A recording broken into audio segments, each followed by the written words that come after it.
if a is equal to 2 plus or minus 0.02, b is equal to 1 plus or minus 0.01, let x is equal to a plus b, y is equal to a minus b, z is equal to ab, then correct order of percentage error in x, y and z.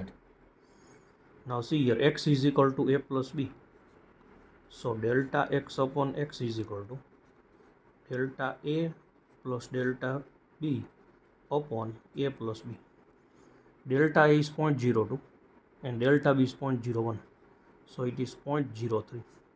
A plus b, 2 plus 1, 3, and percentage error in x, delta x upon x into 100, that is equal to 0.03 upon 3 into 100, so percentage error in x is 1%.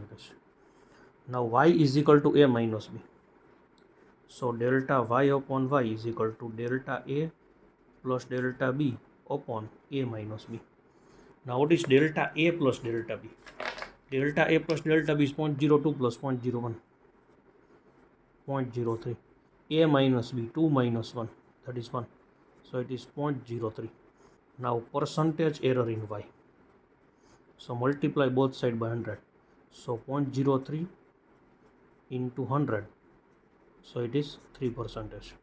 Now z is equal to ab, so delta z upon z is equal to delta a upon a plus delta b upon b, so 0.02 upon 2, delta b upon b, 0.01 upon 1. Now 0.02 upon 2, that is 0.01 plus 0.01, so it is 0.02. Now percentage error in z, multiply both sides by 100, 0.02 into 100,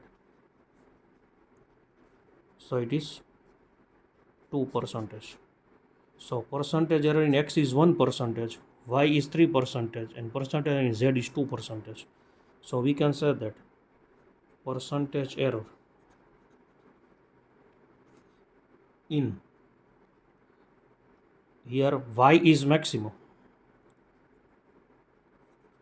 and that is greater than percentage error in z, and that is greater than percentage error in x. So it is the order y greater than z greater than x. Thank you.